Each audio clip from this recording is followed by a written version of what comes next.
Hi everyone, I'm Shaylin here with Reedsy. Today is our second video on writing romance. We're going to be talking about romance tropes to either avoid, embrace, or tread carefully with in your romance novel. This is a style of video we've done previously with thriller tropes as well as fantasy tropes.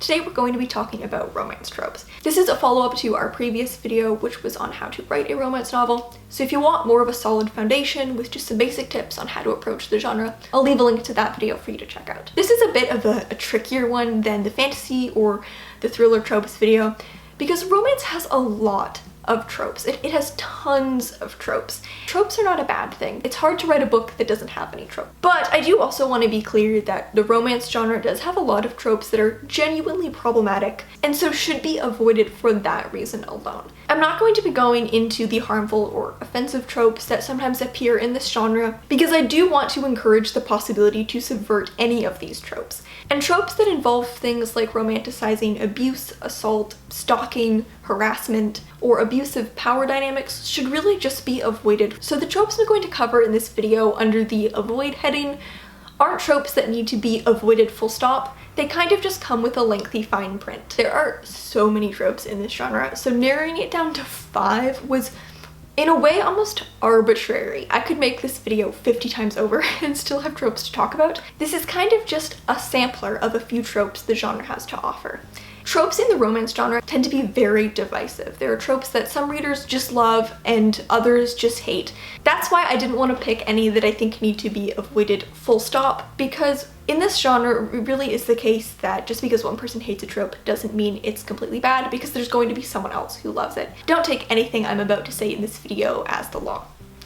So, as in previous videos, let's start with a couple tropes that you might want to avoid. The first one that I pulled is the naive heroine. Now, it's a pretty popular trope, pretty common setup for the main character, the leading lady of a romance novel, to be extremely naive. Kind of so sweet and innocent to the point that you wonder how she's managed to lack this much life experience, like how this is even possible. And usually by contrast, the male love interest has a very dark and tortured past, highlighting her as kind of an incredibly pure, perfect angel, the only one capable of healing his wounds. Now, I don't think this contrast in itself is bad if you want to have one very pure character and one character with a dark past. I just think this contrast is often pushed to the point that it kind of lacks believability and becomes a little ridiculous. She becomes so naive that she kind of reads like a child, and he's so tortured, his past so dark, that he becomes kind of hard to redeem. If you want to approach this trope or this character dynamic, I'd recommend approaching it with a bit more nuance, giving the characters a bit more complexity, and not pushing them to such drastic extremes. Or, you know, try changing the gender dynamics around so it's not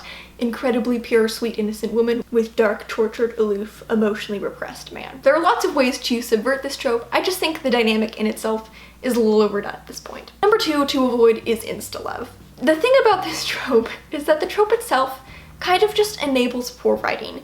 This trope is basically self-explanatory. It's when two characters meet and they instantly feel like they just have this inexplicable bond. Maybe they say they feel like they knew each other in a past life or something like that. And of course, you want your characters to have chemistry. Maybe you even want them to have instant chemistry or instant attraction. That's totally fine. But this trope often equates attraction with love, and therefore skips the whole interesting part of the love story, which is the characters actually falling in love with each other. If the characters lock eyes and immediately feel this instant soulmate connection, I kind of ask myself, what's the point of the rest of the book? They're already in love. What's gonna happen from here on out? What's interesting and enjoyable to read in a romance is actually getting to see the characters fall in love. And with Instalove, you don't get that part. If they fall in love instantly, whether just because of, you know, incredibly powerful attraction or because they have some kind of inexplicable soulmate type bond, the book kind of loses its opportunity for the interesting part of the story, which is the plot. This one is very tricky to subvert. It's very hard to make Instalove interesting because it kind of just enables poor writing. If you can find a way to do it, all the power to you, but it's probably best to avoid this one for that reason. So now in the middle, we've got one trope to be careful with, and I'll admit, this is a trope most people do not like, and it's love triangles. Hear me out.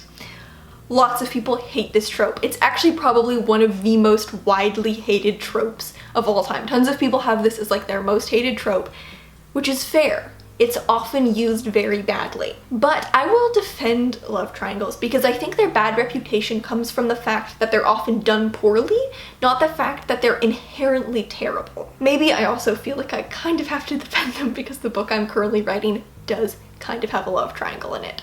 So I feel like I have to defend the fact that maybe it is possible to write an interesting love triangle. I'll admit it. The idea that the usually female lead just can't make up her mind over which of these two very attractive men she likes more, and just hems and haws over this and can't make up her mind for the whole book, that's kind of annoying. I hear you on that one. But in my opinion, anytime you have a three-way character dynamic, the story is rife for conflict. It is just primed for very interesting, juicy, delicious conflict, which is that not what good stories have, is lots of interesting conflict between characters? Adding an extra character into the mix just adds so much more opportunity for more conflict. I think that just in general, dynamics between three characters are always just primed for really interesting conflict, whether or not it's a love triangle or not. But I do think that it applies to love triangles. I think if the trope is used in the way where the two love interests explore different values or facets of the main character and therefore become windows to different aspects of the main character, it can add a lot of nuance and depth and really makes it more interesting than the just, I have to choose which man I like more, which yes is not that interesting, but there's so many ways to make this trope really interesting and have a lot of conflict. So I will defend it, even though most people hate it. I can't believe that I've become like the defender of love triangles. Never expected this to be my thing, but it's become my thing. If you have written a love triangle or if you have one that you're a big fan of, please let me know in the comments. I feel like everyone hates this trope and I'm just over here defending it sometimes because I just think that there's a lot of opportunity for really interesting conflict and really interesting writing. All right, let's talk about a couple to embrace. So again, of course, like I said earlier, there are people who don't like these tropes, but personally I like these tropes, and the first one might be my favorite trope, and it's fake dating. This trope is just so fun. Genuinely, it's one of my favorites. I think I've talked about this in videos on tropes that I like before. This trope just has so many opportunities for hilarious moments. I think if you like a bit of comedy mixed in with the romance, this is the perfect trope for that. I love this trope in all contexts, even if it's not in a romance. I think that fake dating just leads to so many hilarious moments and really funny character dynamics, really funny character moments, but it can also be such a great foundation for the two characters who are fake dating each other to end up actually falling in love. If I ever were to write a romance, I would definitely, probably use a fake dating trope.